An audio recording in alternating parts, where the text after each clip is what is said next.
Hello दोस्तों, मेरा नाम है डीके और आप देख रहे हैं आपका YouTube channel DK sir maths. दोस्तों, इस वीडियो में लेकर आए हूँ संख्या पद्धति। संख्या पद्धति में हम यहाँ सीखेंगे कि नंबर किस तरह के होते हैं, है ना। बच्चों को अक्सर इसमें क्या होती है, दिक्कतें होती हैं। बच्चे जो है कंफ्यूज हो जाते हैं कि कौन सा नंबर किस श्रेणी में आता है, प्राकृतिक संख्याएं क्या हैं, है ना, होल नंबर क्या है ना, इंटीजर क्या है, ये सब बच्चों को कंफ्यूज करते हैं। तो ये वीडियो में उन बच्चों के लिए क्या है ताकि उनके सारे डाउट्स यहाँ से क्लियर हो जाए। ठीक है, तो चलिए शुरू करते हैं। देखिए, जैसा कि देखिए, संख्या पद्धति हमारा टॉपिक है ना। सबसे पहला इसमें टॉपिक है हमारे पास प्राकृतिक संख्या है, नेचुरल नंबर जिसको हम बोलते हैं। ठीक है, तो इसकी जो परिभाषा है वो है एक से शुरू होकर अनंत तक जाने वाली पूर्ण संख्याओं को प्राकृतिक संख्या कहते हैं, है ना। वाली पूर्ण संख्या है, इसको पूर्ण हटा देता हूं मैं अगर यहाँ से, तो एक से शुरू होकर अनंत तक जाने वाली संख्याओं को मैं क्या कहूंगा, प्राकृतिक संख्या कहूंगा, है ना। इसको हम काउंटिंग नंबर भी बोलते हैं।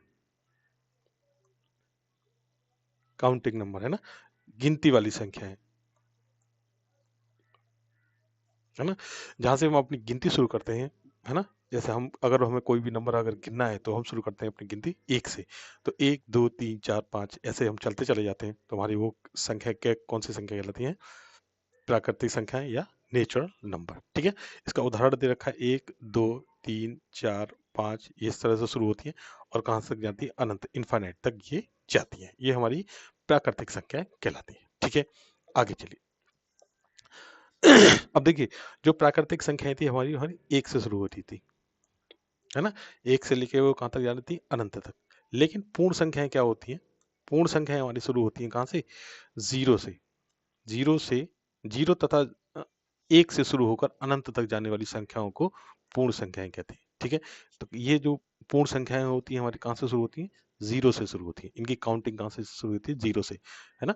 इनको जब हम गिनना शुरू करते हैं पूर्ण संख्याओं को, तो हम कहाँ से शुरू करते हैं, जीरो से, है ना। पूर्ण संख्याएं हम इस तरह से भी कर सकते हैं, जैसे नेचुरल नंबर हमारे पास थे ये, है ना, ये नेचुरल नंबर थे।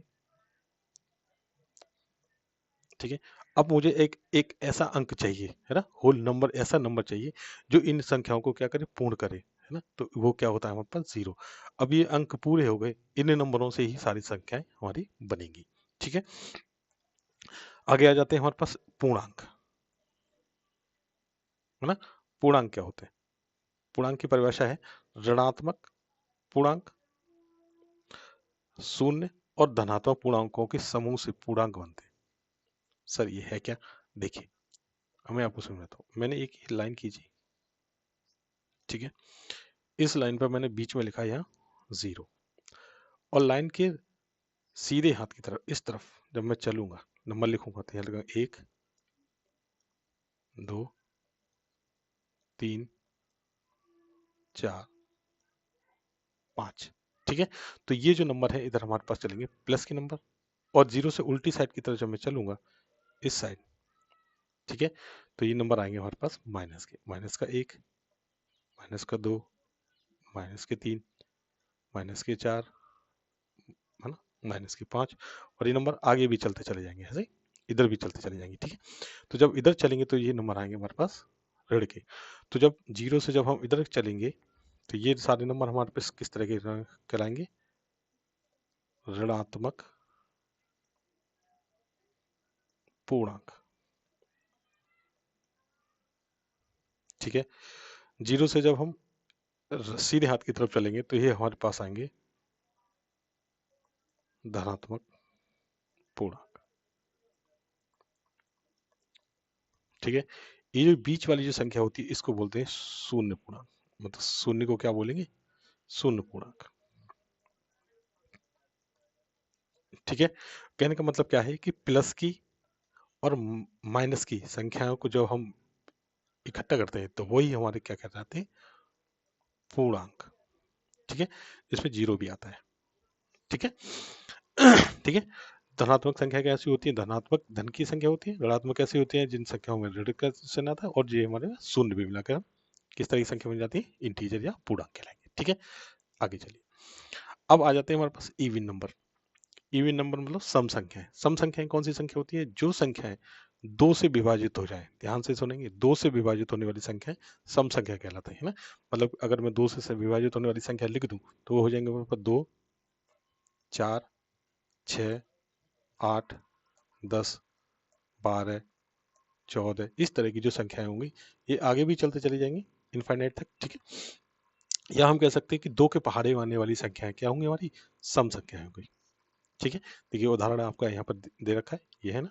देखिए सम संख्याएं हमेशा 0 से और 8 पर समाप्त हो जाती हैं, 8 पर समाप्त हो जाती है, मतलब अंक जो है, अगर हम पूर्ण संख्याएं मतलब अंक पूछें तो हमारी ये 0 से शुरू होती है और कहाँ तक खत्म हो जाती है हमारे पास, 8 पर खत्म हो जाती है। ये हमारे पास क्या है, सम संख्या है। 0 भी एक सम संख्या है ना, 0 भी क्या है, एक सम संख्या है, ठीक है। ये आप याद रखेंगे। आगे चलिए, अब आ जाते हैं हमारे पास ऑड नंबर, विषम संख्याएं कौन सी होती है। जो संख्याएं दो से विभाजित नहीं होती हैं उन्हें विषम संख्या कहते हैं। जो दो से विभाजित हो गई उनको तो क्या बोलेंगे, सम संख्याएं। जो दो से विभाजित नहीं हो रही उन्हें हम क्या बोलेंगे, विषम संख्याएं। तो दो से जो विभाजित नहीं होगी वो संख्या कौन सी कहलाएंगी, विषम संख्या, ऑड नंबर। तो कौन सी संख्या है वो, तो एक दो से विभाजित नहीं होगा, तीन दो से विभाजित नहीं होगा, पांच दो से विभाजित नहीं होगा, सात दो से विभाजित नहीं होगा, और नौ। ये संख्या है हमारी कैसी, विषम संख्याएं, ठीक है। आगे भी चलते चली जाएंगी नंबर, ठीक है। विषम संख्याएं हमेशा एक से लेकर 9 पर समाप्त हो जाती है ना। ये एक सम संख्या है। क्या करें, हर दो विषम संख्याओं के बीच में है ना एक सम संख्या आती है। कहने का मतलब क्या है, दो विषम संख्याओं के मतलब 2 के और 4 के बीच में एक क्या आएगी हमारे पास, विषम संख्या आएगी, ठीक है। क्या कि दो विषम संख्याओं के बीच में सम संख्या आएगी। इसको ऐसे भी कर सकते हैं कि हर विषम संख्या के मतलब 1 के और 3 के बीच में कौन सी संख्या आएगी, सम संख्या आएगी, है ना। विषम संख्याओं के, दो विषम संख्याओं के बीच में सदैव एक सम संख्या आएगी। तो विषम संख्या ये है और ये है, इसके बीच में क्या आएगी, ये आएगी। ऐसे ही सम संख्याओं में, दो सम संख्याओं के बीच में एक विषम संख्या आएगी, ठीक है। तो विषम संख्या यहाँ से समझिए, आगे चलते हैं। अब आ जाते हैं हमारे पास प्राइम नंबर, अभाज्य संख्या। अभाज्य संख्या सर कैसी होती है, जिन संख्याओं के ठीक दो धनात्मक क्या हो, भाजक हो, है ना। मतलब क्या हो कि ऐसी संख्या जो केवल एक से कटे, एक का डिवाइड जाए और उसमें खुद का जाए, स्वयं का जाए, ऐसी संख्या क्या क्या कहलाती है हमारे पास, प्राइम नंबर या अभाज्य संख्या। जैसे कौन कौन सी नंबर होते हैं, जैसे दो है ना। दो में किस किस का भाग चला जाएगा, एक तो एक का चला जाएगा और एक दो का चला जाएगा, मतलब खुद का चला जाएगा, है ना। तो ये भी कैसी हो गई, प्राइम नंबर। अब मैं ले लेता हूँ एक तीन, तीन में एक का भाग चला जाएगा, ठीक है। तीन में तीन का भाग चला जाएगा मतलब खुद का जाएगा, दो का नहीं जा रहा है ना। तो इसके भी फैक्टर कितने हो गए, दो, मतलब दो ऐसी इनके जो भाजक कितने होते हैं, दो होते हैं, एक और स्वयं, है ना। भाजक मतलब कौन सी संख्या से उसमें भाग कर सकते हैं, ठीक है। तो कह रहे हैं कि दो एकमात्र सम अभाज्य संख्या है। सम अभाज्य संख्या मतलब दो से छोटी, मतलब कोई दो से, दो के अलावा कोई और अन्य संख्या ऐसी नहीं है जो प्राइम नंबर हो। दो के अलावा सम संख्या कौन सी होती है, चार। अब चार देखिए, एक से भी कट जाएगी, दो से भी कट जाएगी और चार से भी कट जाएगी, है ना। तो क्या ये अभाज्य संख्या हुई, नहीं। क्यों नहीं हुई, क्योंकि इसमें जो इसके भाजक हैं दो से ज्यादा हो गए। और भाज्य संख्याओं के भाजक के मतलब भाज्य संख्या, अभाज्य संख्याओं के जो भाजक होते हैं वो कितने होते हैं, केवल दो होते हैं, ठीक है। इनके दो से अधिक भाजक होते हैं, संयोज्य संख्या है, ठीक है। आगे हम पढ़ेंगे इसमें, ठीक है। अब आ जाते हैं संयोज्य संख्याएं, कंपोजिट नंबर। कंपोजिट नंबर कैसे होते हैं, जिन संख्याओं के दो से अधिक धनात्मक भाजक हो, है ना। जैसे मैंने अभी फोर का बताया था आपको, तो ये फोर क्या हो जाएगा, एक कैसे हो जाएगा, संयोज्य संख्या, मतलब कंपोजिट नंबर हो जाएगा फोर, ठीक है। मतलब इसके क्या है, दो से ज्यादा भाजक है, तो ये कैसी हो गई, कंपोजिट नंबर। अब कहते हैं एक ना तो अभाज्य संख्या है और ना ही भाज्य संख्या है ना। इसको हम भाज्य भी बोलते हैं,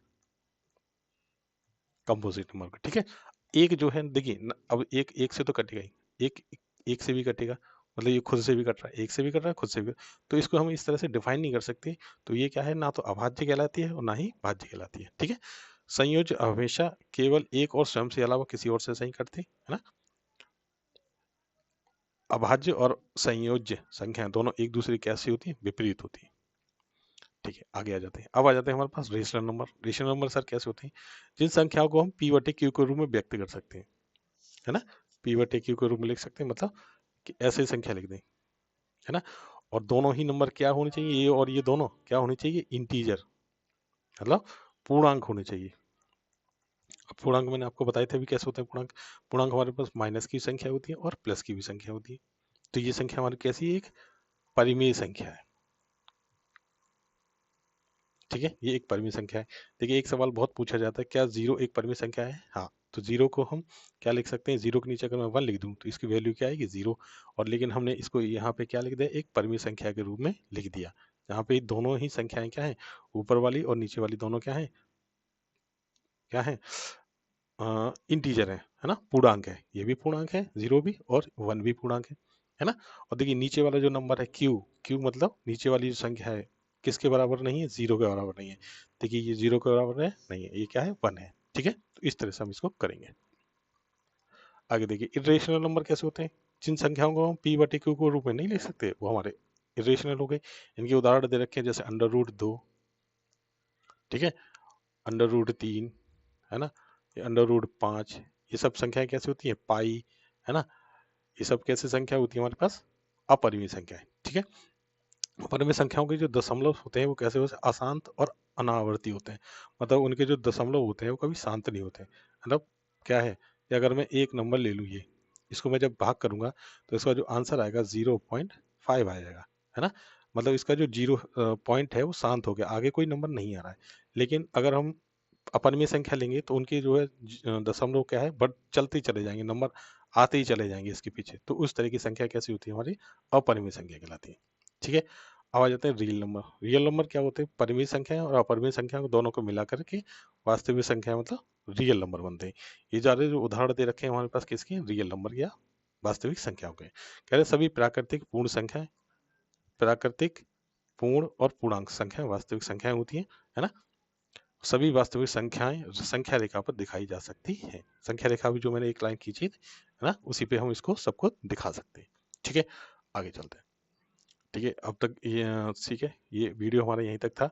आई होप आप लोगों को ये समझ में आ गया हो। वीडियो अगर अच्छा लगा हो तो वीडियो को लाइक कर दें, अपने दोस्तों के पास इसको शेयर कर दें, और हमारे चैनल पर पहली बार आए हो तो इसको सब्सक्राइब कर लें, ताकि आगे आने वाली वीडियो आपको आसानी से मिल सके। तब तक के लिए धन्यवाद।